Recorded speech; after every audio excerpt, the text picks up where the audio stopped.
Tercera parte del desarrollo de la unidad 4 del programa,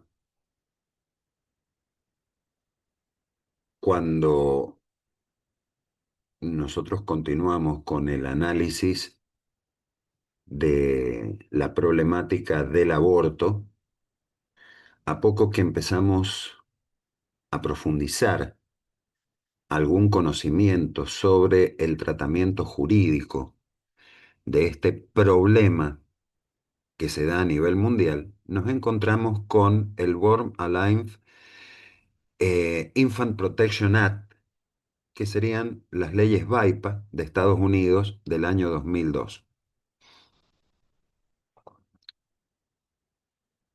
¿Cuál es el problema que se plantea? Y por eso la relevancia de este tipo de normativa. Eh,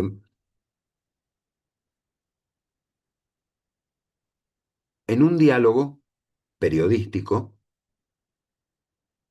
radial en la República Argentina en el año 2021, el director del Hospital Materno Infantil de Salta se refirió a los problemas que se presentan en la implementación de la ley de aborto y entre otros temas se refirió a una cuestión que es muy preocupante, la de los embarazos avanzados y la posibilidad de que se produzca el nacimiento con vida de ese feto que ha sido abortado. Sí, explica justamente el director del hospital. Ya me llegaron consultas de 28 semanas. A eso le induzco al parto y cuando sale el chico está con vida. ¿Qué hago? Pregunta el director. ¿Quién le va a meter una puñalada? ¿Nadie lo va a atender? Ahí me meten preso porque hago abandono de persona. Esta realidad no está en ningún marco legal. Si el médico se abstiene, va preso. Si el médico mata al neonato, va preso. ¿Qué hace? Bueno, el nacimiento con vida de un feto, luego de un aborto, genera un problema jurídico, porque justamente la sobrevida de los bebés nacidos prematuramente, en algunos casos desde las 22 o 23 semanas del embarazo, eh, es una situación posible y entonces, ¿cómo debe comportarse el médico? Como la ley de aborto en la Argentina ha sido tan extremadamente liberal para permitir el aborto, resulta que la práctica deja abierta la posibilidad de que se produzcan nacimientos con vida de las personas en gestación. Y el nacimiento con vida, que siempre sería considerado un hecho para celebrar, para la mentalidad abortista, implica un hecho que se debe evitar. Incluso han habido situaciones de denuncia en la provincia de San Juan, donde en uno de los hospitales de alta complejidad de la provincia, ante estas situaciones, lo que han optado por desenlace, ¿no es cierto?, es dejar directamente que el feto muera, fuera del seno materno.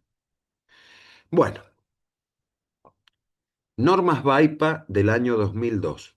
Se modifica el Código Norteamericano para establecer que los términos persona, ser humano, niño o individuo incluyen un niño nacido vivo en cualquier etapa de su desarrollo. Definición.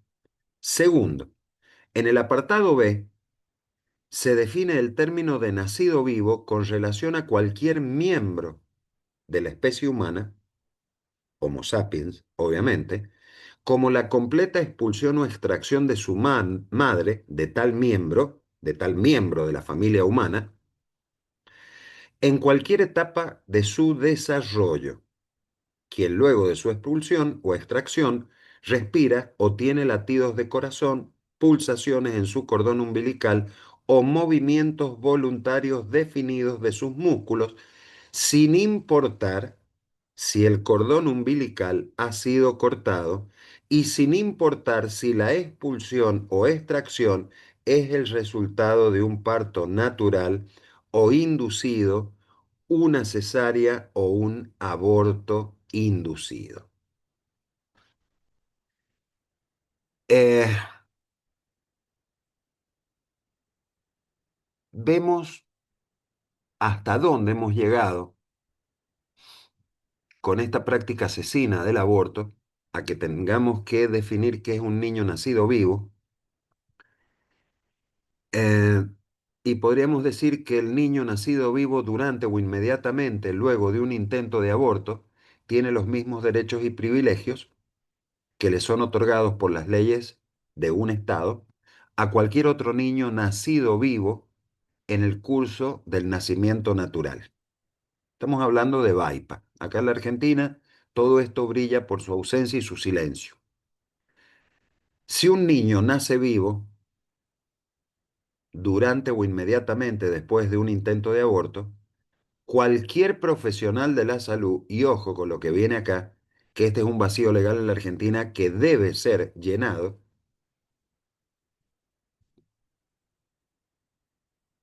debe ejercer humanamente el mismo grado de competencia profesional, cuidado y diligencia para preservar la vida y la salud del niño, como un profesional de la salud razonable y diligente haría con un nacido vivo de la misma edad gestacional en el curso del nacimiento natural.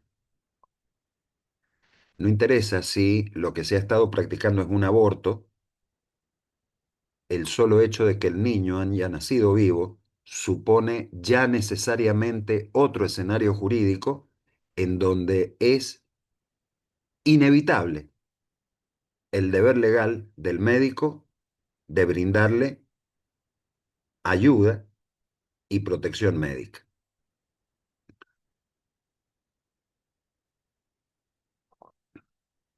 Además, otra de las obligaciones que se impone es que debe ser inmediatamente trasladado y admitido en un hospital según las reglas propias de las normas sanitarias, ¿no es cierto?, que rigen Estados Unidos. Otra de las normas establece que un profesional de la salud o cualquier empleado de un hospital, de un consultorio médico o de una clínica de aborto que tiene conocimiento de una violación a esta subsección debe informar sobre tal violación a su departamento, es decir, a sus inmediatos superiores. Cuando se viola esta omisión de denuncia, se comete un delito de tercer grado punible en lo dispuesto en las normas norteamericanas, bla, bla, bla, y esta sección no debe interpretarse como una disposición específica legal vinculada con una materia particular que excluya la prosecución de un delito más general sin considerar la pena. La sola circunstancia de que nació con vida implica necesariamente ayuda y cuando se tiene evidencia de que esa ayuda no se prestó, es obligatoria la denuncia. En estas normas VAIPA no se afirma, ni se niega, ni se expande o se contrae ningún estatus legal o derecho aplicable a cualquier miembro de la especie humana en ningún punto antes de su nacimiento con vida, tal como es definido. Es decir, esta situación particular del aborto, donde el niño nace con vida, implica necesariamente la obligación legal de protegerlo a este ser humano. Bueno, regulaciones en el derecho comparado. Tenemos diversas regulaciones, es decir, el tema del aborto se puede tratar de distinta manera, ¿no es cierto? Hay algunos países como Italia donde es posible eh, cuando existe la posibilidad de vida autónoma del feto y el médico tiene, que ha practicado, interviene el aborto, tiene el deber de adoptar las medidas idóneas para para salvaguardar la vida del feto. Es decir, es un cambio inmediato de escenario. Eh, a diferencia de lo que pasa en Estados Unidos y en otras legislaciones del mundo, nosotros somos tan adelantados que el comienzo de la persona para nosotros se verifica, según lo dispone el artículo 19, con la concepción. Este artículo no ha sido derogado, lo mismo que la Reserva Argentina, cuando la Ley Especial de Protección de los Derechos de los Niños, las niñas y los adolescentes da la definición de niño, que es la misma definición de la Ley 23849. Sin embargo, en la República Argentina, consagrada una ley de aborto que es absolutamente inconstitucional, no se ha ni siquiera eh, protegido alguna de las consecuencias que la misma produce, dictando algún tipo de norma VAIPA o algo similar cuando los niños nacen con vida. Fruto de un aborto, los niños nacen con vida. Eh, la ley de derecho del paciente, que sería en nuestro caso las normas que regularían esta situación, establece que toda persona recién nacida tiene derecho a ser tratada en forma respetuosa y digna, a su inequívoca identificación, a no ser sometida a exámenes o intervenciones cuyos propósitos sea investigación, docencia, salvo consentimiento, obviamente con los representantes, a la internación conjunta con la madre en la sala o en sala, y a que sus padres reciban un adecuado asesoramiento e información sobre los cuidados para su crecimiento y desarrollo. En la provincia de San Juan, eh, tenemos la ley 7839, que justamente es la que consagra los derechos de la mujer durante la gestación, el parto y el posparto, derechos de los recién nacidos internados en la provincia, derechos de los padres de los recién nacidos, que esta ley se promulgó en el año 2007. Pueden perfectamente ver el digesto de la provincia o simplemente googlear en internet ley 7839 y van a poder tener acceso a un texto que es más o menos similar al de la ley de derechos del paciente.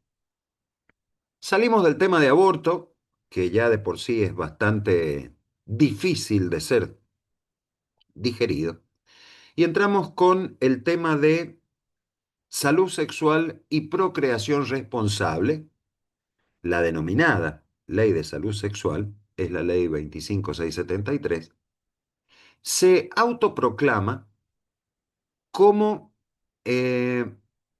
o con el objetivo de garantizar el acceso a servicios de salud sexual y reproductiva, promoviendo educación e información sobre estos temas, establece derechos justamente relacionados con la salud sexual, asegurando que las personas tengan un acceso a métodos anticonceptivos, atención prenatal y servicios de salud relacionados con la prevención y tratamiento de enfermedades de transmisión sexual, que muchas veces por ahí no se las rotula bajo esta denominación, enfermedades de transmisión sexual, y simplemente se las menciona como ETS.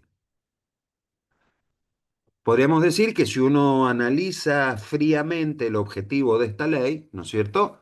Los objetivos son interesantes, son buenos. Garantizar el acceso a métodos, o sea, buenos, no que sean morales o inmorales, sino buenos en el sentido de prevención, para que nos entendamos. Garantizar el acceso a métodos anticonceptivos, prevenir enfermedades, ETS, VIH, SIDA, reducir la mortalidad materna e infantil, promover la educación sexual y la participación de las mujeres en la toma de decisiones sobre su salud sexual y reproductiva, garantizar la atención durante el embarazo, prevenir abortos, abortos provocados, ¿no es cierto? Ofrecer atención pre y post-aborto, garantizando decisiones informadas, y acá ya entramos en conflicto con la protección del derecho a la vida, porque en realidad esto de ofrecer atención pre y posparto, garantizando decisiones informadas, nos lleva en alguna medida a deducir de que estas leyes también están orientadas a la promoción y difusión del aborto. Originalmente no lo mencionaba. Cuando se dicta la ley 27.610, se abre el panorama y ahora sí aparece la atención pre y post-aborto. Establecer sistemas de control de salud para la detección temprana de enfermedades de transmisión sexual, realizar diagnósticos, tratamientos y rehabilitación de dichas enfermedades. Bueno,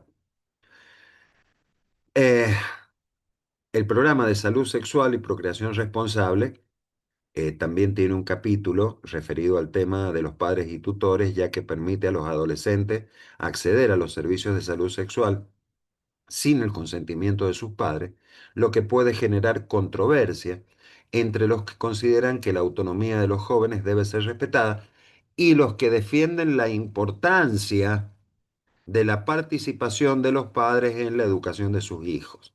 El Estado no puede suplantar la educación como lo haría en el caso de estas leyes. Bueno, ¿cuáles son los derechos de salud sexual?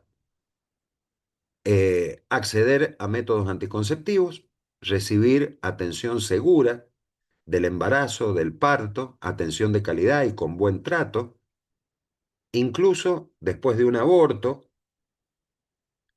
acceder a la prevención y diagnóstico de enfermedades sexuales e ir a la consulta médica sin la compañía de un adulto. Esto se resalta porque verdaderamente está yendo más allá de ese régimen intuitivo y protectivo que aunque pudiera no estar escrito, forma parte de la naturaleza humana de que los padres protegen a sus hijos mientras estén en la etapa de la niñez y la adolescencia, hasta el momento de la adultez. Esta ley 25.673 en realidad se coloca como antecedente, como una especie de antesala para el marco legal de la ley de educación sexual integral.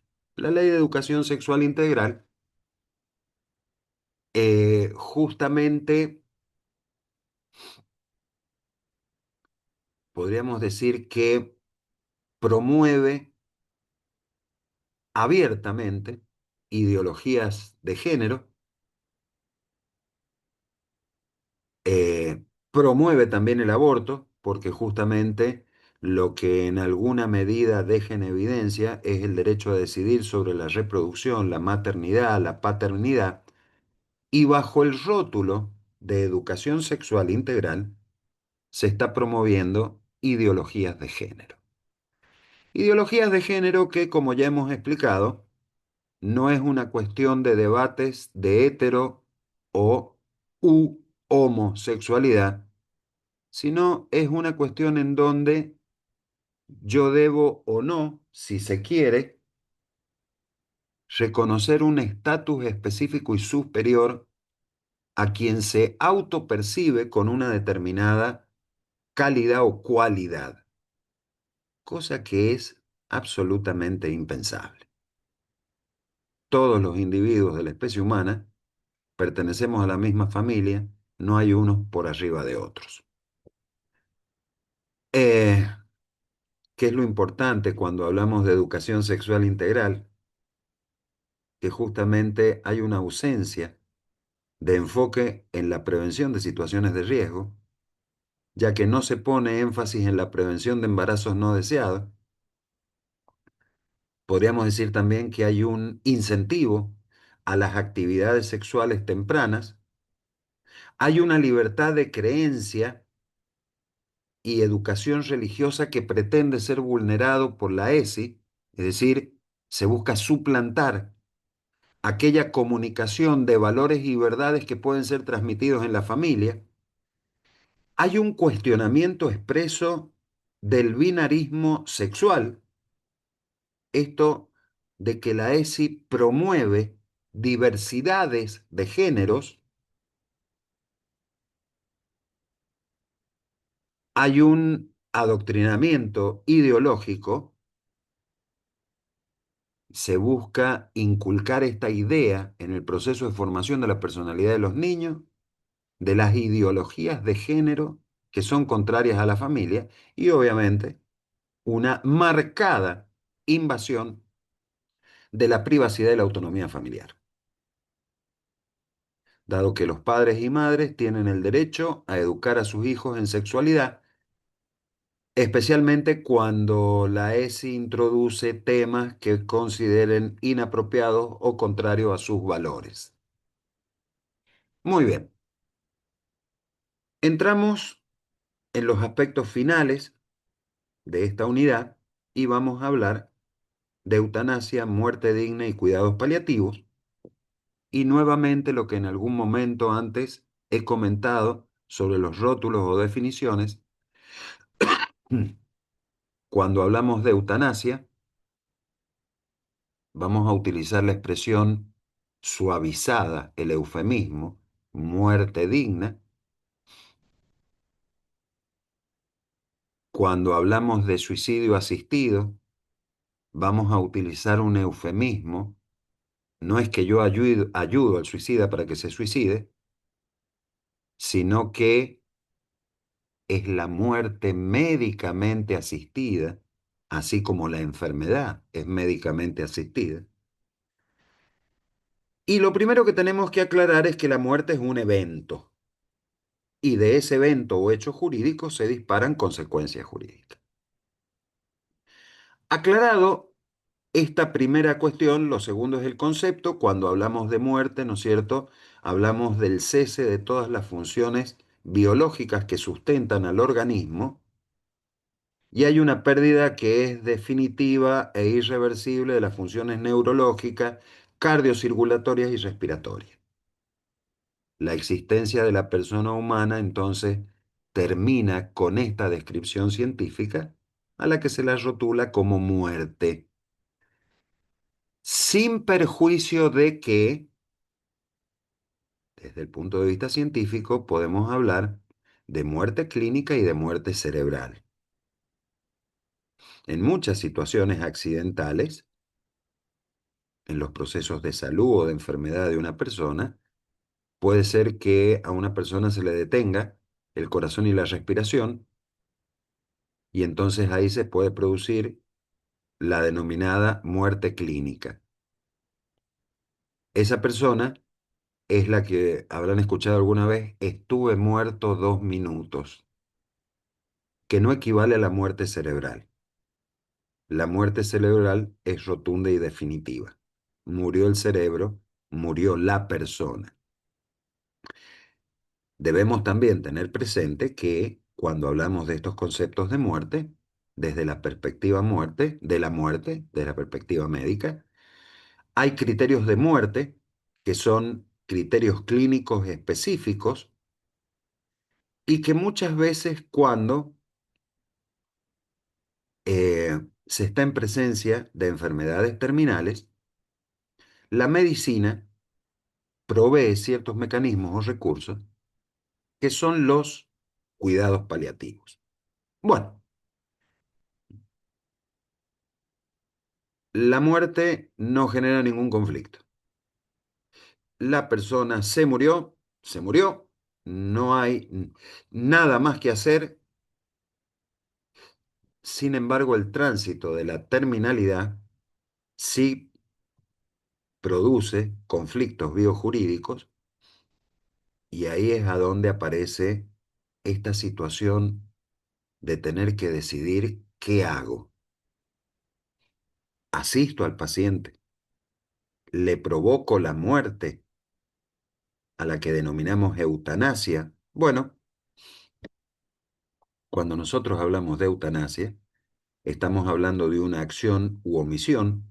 Yo mato, yo dejo de asistir para que se muera, que produce la muerte intencional del paciente. La eutanasia puede o no estar asociada al final de la vida sin sufrimiento. Bueno, ¿cuáles son las actitudes ante el enfermo terminal? Primero, tomar como vía o camino la eutanasia o el suicidio asistido sería una línea, ¿no es cierto? Vamos a suponer hacia la izquierda. Podríamos tomar otro camino hacia la derecha, en un gráfico, ¿no es cierto?, donde hay tres desviaciones, y hablar del encarnizamiento terapéutico. Yo tengo un enfermo terminal y a toda costa voy a tratar de mantenerlo con vida. Y podríamos decir que hay un camino intermedio, que es el camino que respeta la humanidad de ese paciente, que es el del cuidado paliativo. Eh, el desarrollo de la farmacología en la actualidad ha llegado a tener un tal grado de eficiencia que se podría decir, y por eso se remarca en rojo en la parte inferior izquierda, si su médico no le alivia el dolor al paciente, que no pida la eutanasia, que cambie de médico porque ese médico es incompetente. En la eutanasia es el médico el que provoca la muerte del paciente. Esta práctica médica, por ejemplo, está permitida en Holanda, en Bélgica, en Luxemburgo, mientras que el suicidio asistido es lo mismo, nada más que la intervención médica es para facilitar el fármaco o el medio con el cual la persona enferma se va a suicidar. Eh, debemos siempre tener presente que el dolor, tratar el dolor, es un deber inderogable, impostergable del médico. No es solamente una obligación moral, existe la especialidad de la algiología o algología, que es justamente la medicina del dolor, el médico especialista del dolor, y el desarrollo de los fármacos actuales garantizan verdaderamente este confort en el paciente terminal. Por el otro lado, hay un discurso, que es el discurso de la eutanasia, por compasión, el médico mata porque pobrecito está sufriendo, y muchas veces con la complicidad del propio enfermo, porque el propio enfermo se siente una carga. Está el sentimiento de no ser productivo, está el sentimiento de culpa, de que se molesta, de que quita, que el enfermo molesta, que le quita tiempo a los demás. Entonces, todo eso contribuye a generar un campo fértil para que se pueda instalar estos discursos que obviamente son contrarios a la dignidad humana en favor de la eutanasia o el suicidio asistido. Bueno, si hacemos un poquito de historia, nosotros nos encontramos con que el tema de la difusión de la eutanasia no es actual. Ha existido desde toda la vida, pero particularmente en Alemania.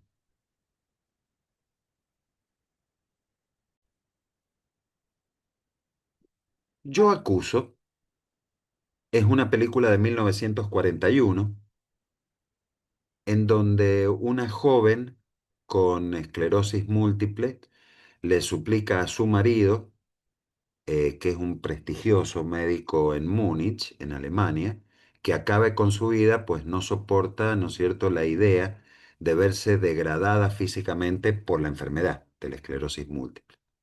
Entonces, en una parte del diálogo de la película dice, si me quieres de verdad, prométeme que me liberarás de eso con anticipación. Y bueno, más tarde en una escena muy emotiva, el marido coloca eh, un fármaco letal, ¿no es cierto?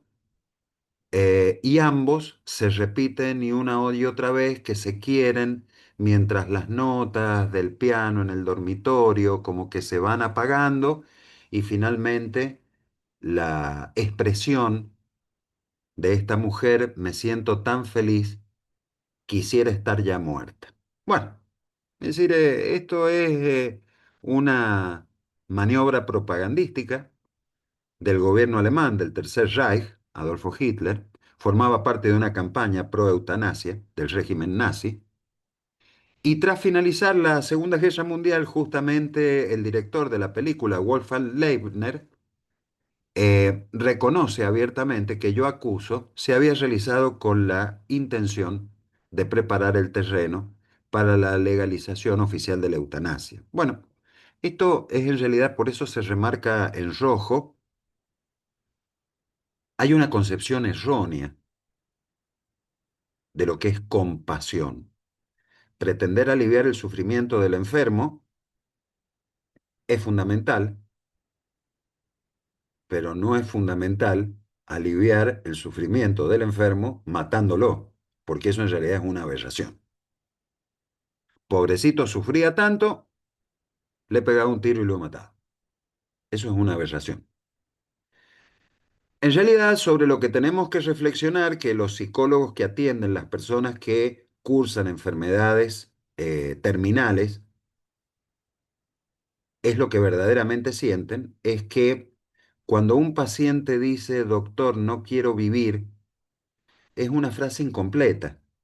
Lo que en realidad está diciendo el paciente es, no quiero vivir así, no quiero vivir enfermo. Y entonces ahí viene la necesaria ayuda que se le debe procurar al paciente. Bueno, podemos hablar entonces que cuando hablamos, es decir, cuando hemos analizado los temas de aborto, lo que estamos viendo ahora de eutanasia y de suicidio asistido, nosotros afrontamos un grave peligro que se llama pendiente resbaladiza.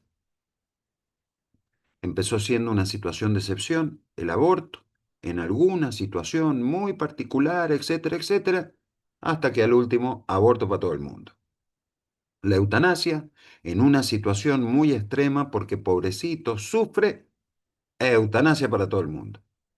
El suicidio asistido en una situación, pobrecito, porque debe, entonces yo le proveo el fármaco para que se mate, suicidio asistido para todo el mundo. Ahora, lo cierto es que cuando nosotros hablamos de eutanasia, y ya voy a explicar cuál sería esta pendiente resbaladiza, cuando nosotros hablamos de eutanasia, no estamos hablando de muerte digna, como se nos ha mentido en nuestro país con la ley 26742. Eutanasia es matar directamente. Y cuando hablamos del acto eutanásico, obviamente, automáticamente está entrando en conflicto con los deberes del médico en el ejercicio de la medicina. Año 380 antes de Cristo es cuando muere Hipócrates. No entregaré veneno a nadie si me lo piden, ni tomaré la iniciativa de tal sugestión, tampoco entregaré a ninguna mujer un pesario abortivo. De todo aquello que vea u oiga en la sociedad durante el ejercicio de mi profesión e incluso fuera de ella, callaré lo que no necesita ser nunca divulgado, considerando la discreción como un deber en semejante caso. Este era el juramento hipocrático 3 siglos antes del nacimiento de Cristo. En el contexto de la eutanasia, Permitirla podría llegar a implicar aplicarla a todas las personas con discapacidades, porque están sufriendo, personas con enfermedades mentales, porque están sufriendo, ancianos que podrían ser considerados incluso sin su consentimiento, porque pobrecitos son viejos, ya se sienten mal, y también se convierte la eutanasia en una forma de encubrir la mala praxis médica. Pobrecito, el tratamiento no dio resultado, entonces lo propio sería que deje de sufrir y por eso aplicamos la muerte digna entre comillas, porque en realidad es un acto eutanásico. En el fondo, efectivamente, el tratamiento no dio resultado porque ha habido una mala praxis médica. Eh, la doctrina de la Iglesia, que muchas veces se pronuncia sobre estos temas con una agudeza que es verdaderamente importante de ser tenida en cuenta,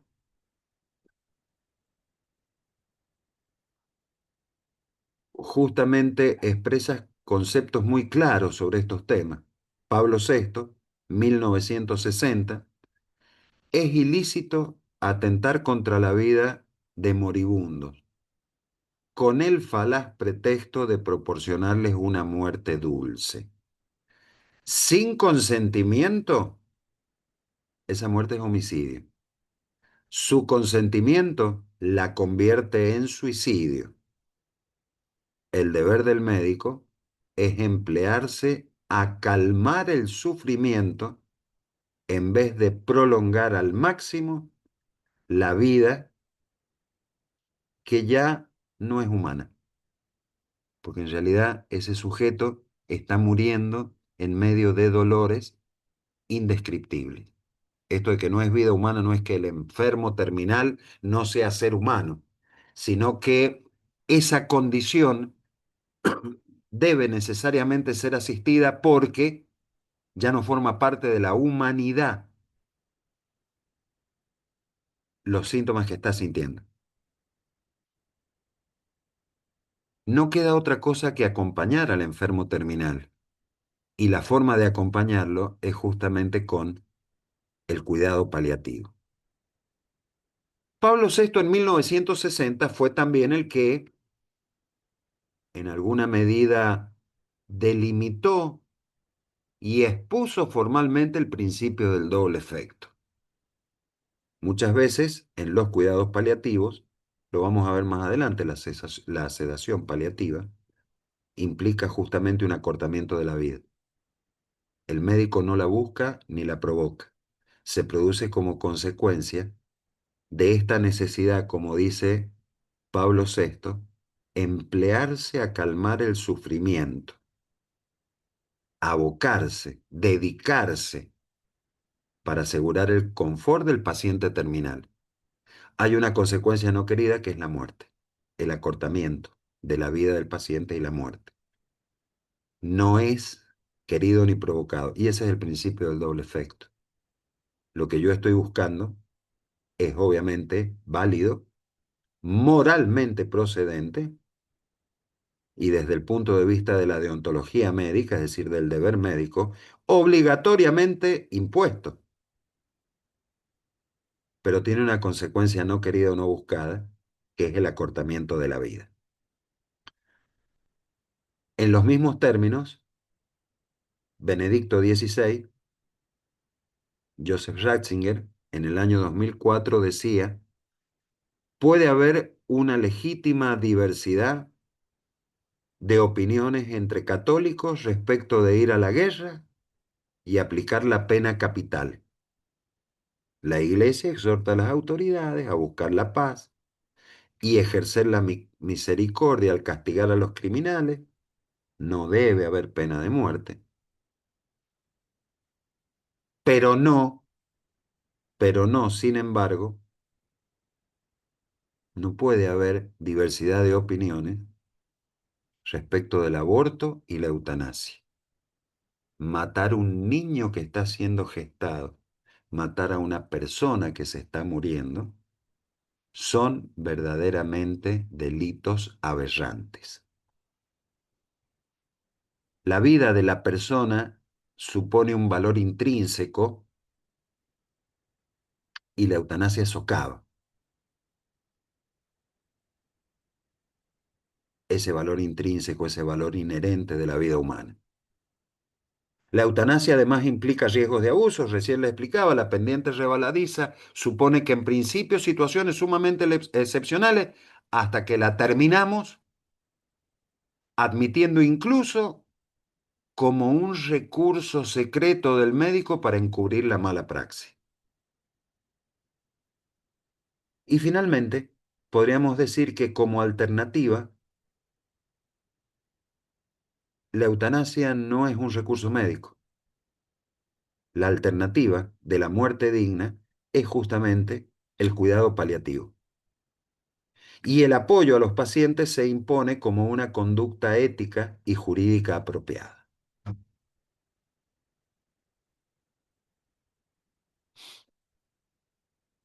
Vida y calidad de vida.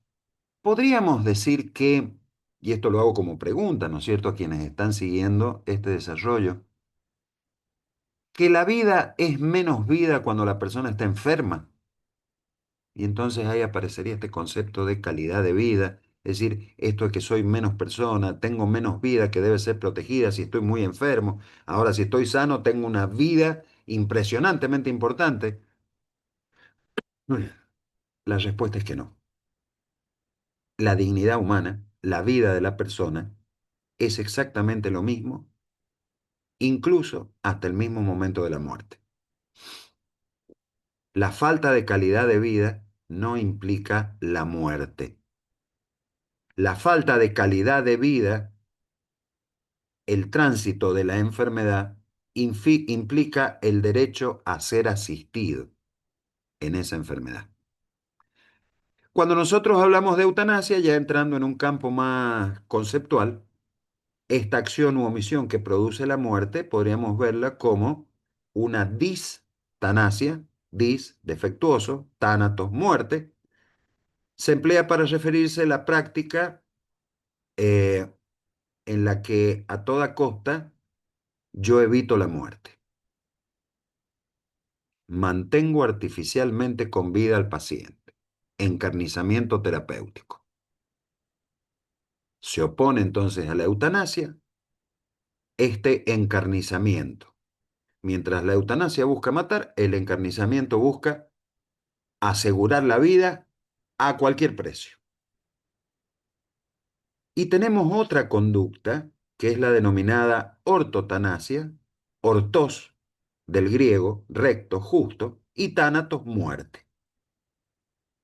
Es el concepto de muerte digna. El gesto justo, el gesto recto.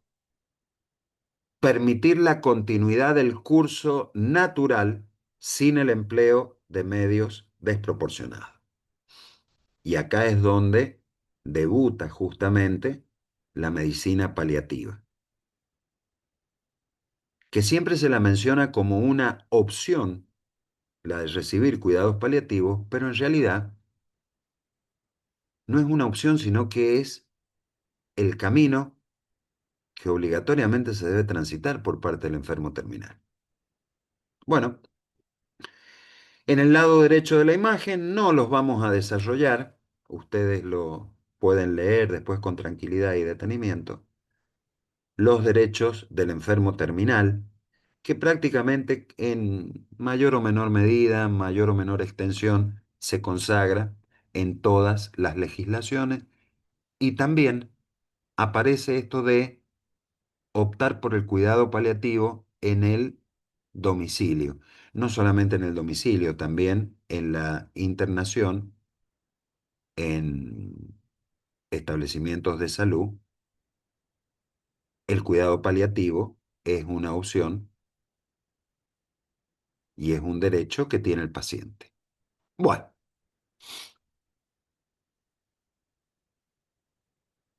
muerte digna.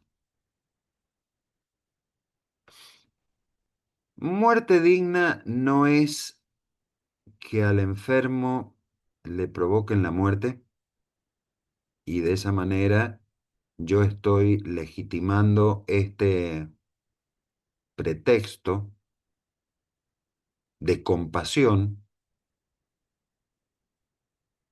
Cuando se habla de muerte digna, en realidad se habla de la dignidad del morir o del bien morir, como el terminar con mi vida en el momento en que yo quiera, porque considero que una calidad de vida pobre no merece la pena ser vivida. En realidad, morir con dignidad implica necesariamente el acompañamiento de los familiares, la asistencia de las cuestiones espirituales, implica además el compromiso profesional para evitar los síntomas de la terminalidad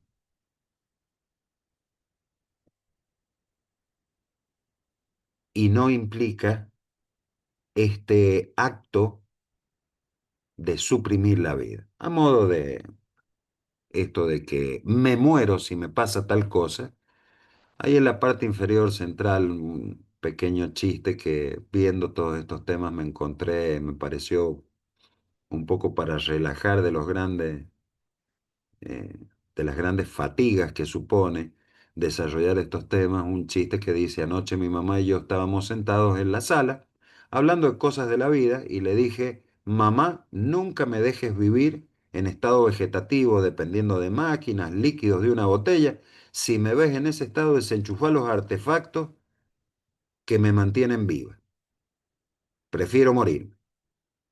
Entonces mi mamá se levantó con cara de admiración, me desenchufó el televisor, el DVD, internet, la compu, el MP3, la Play, me quitó el iPhone, el iPod y me tiró todas las cervezas. Casi me muero. Cuando nosotros decimos la eutanasia es el único mecanismo de compasión para la persona, estamos banalizando la muerte. Este "ay me muero" del chiste es la misma banalización que se produce cuando se opta por la eutanasia. Porque en realidad el verdadero compromiso que se debe seguir en la situación del enfermo terminal es justamente este de asumir el acompañamiento psicológico, el acompañamiento espiritual, el acompañamiento personal, el acompañamiento profesional, para que la persona naturalmente muera cuando deba morir. No muera antes y no muera después. Bueno, esto que les mencionaba recién es el derecho, más que a morir, a vivir humanamente la propia muerte. Y el derecho a morir o a vivir humanamente la propia muerte, el derecho a morir dignamente, supone también la asistencia espiritual, el dejar arregladas no solamente mis cosas familiares, sino las deudas o los compromisos que yo pueda tener con Dios. Entonces, en la muerte digna, que no es eutanasia, hay un derecho a la intimidad y al bienestar, arbitrando las medidas que sean necesarias o que aseguren la intimidad de la persona que está muriendo y de sus seres queridos.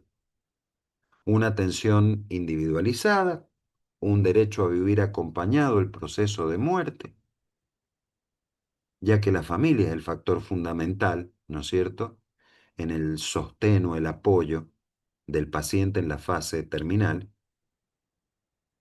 Obviamente también el paciente terminal tiene derecho a saber cuál es el estado de gravedad o de terminalidad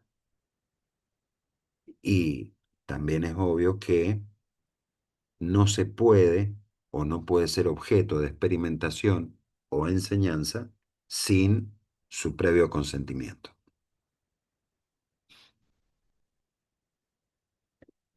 La medicina paliativa.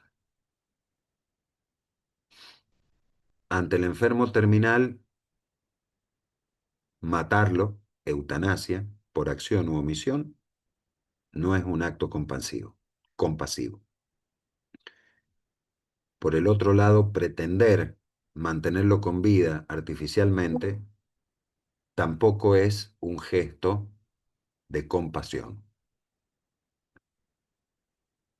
El cuidado paliativo es justamente reafirmar la importancia de la vida humana, asegurar un cuidado que no acelere ni retrase el proceso de muerte, proporcionar alivio al dolor, integrar aspectos psicológicos y espirituales que los hemos mencionado antes, y crear un sistema de apoyo para el paciente que se encuentra en situación de terminalidad. Muchas veces la ayuda espiritual, otras veces la necesidad del acompañamiento profesional son aquellos que permiten este tránsito en el proceso final que lleva a la muerte de la persona. Y cuando se habla de esto, hay un recurso que es obviamente muy utilizado, que es la denominada sedación paliativa.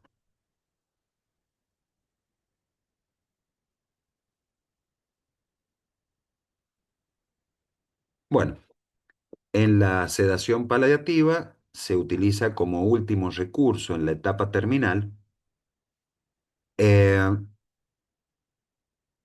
la implementación de fármacos que van disminuyendo justamente la vigilia del paciente, lo van sedando y la muerte se termina produciendo naturalmente por la sola evolución de la enfermedad, teniendo siempre presente que en la sedación paliativa es importante mantener mínimos de sostén vital, de hidratación y de nutrición. Mínimos, no los requeridos, es decir, el médico sabe específicamente cuáles son los mínimos a los que tiene derecho todo ser humano. Finalmente, y con esto ya concluye el desarrollo de esta unidad, suicidio médicamente asistido. Mientras la eutanasia provoca la muerte por un tercero, el suicidio asistido, el paciente es el que provoca su propia muerte asistido por un tercero. El paciente es el que tiene acceso al fármaco letal que le ha proveído el tercero. Bueno, obviamente que esta práctica se encubre bajo esa denominación eufemística muerte médicamente asistida. La muerte médicamente asistida es la muerte del paciente acompañado por los parientes y por el médico que en todo momento están atentos a los síntomas propios de la terminalidad para justamente que el paciente no los produzca. Eh, Nuevamente, cuando hablamos de eutanasia, los mismos riesgos de abuso, perdón, de suicidio médicamente asistido, los mismos síntomas o riesgos de abuso que cuando hablábamos de eutanasia, en cuanto al valor de la vida, los riesgos, las distintas alternativas. Eh, Hay una pendiente resbaladiza. En el suicidio médicamente asistido se puede llevar a, a concretar abusos, dado que las personas vulnerables, como los ancianos o los enfermos mentales, pueden ser presionados para tomar esta opción. Y en las situaciones de salud mental, es más grave todavía porque pueden estar sufriendo depresión u otras condiciones de salud que podrían tratarse. Evidentemente que cuando nosotros hablamos de un suicidio asistido, estamos parándonos desde el punto de vista ético en un relativismo y en un criterio estrictamente económico, sin tener en cuenta la realidad que supone la contención de la persona. Bueno, con esto hemos terminado entonces el contenido y desarrollo de la unidad número 4.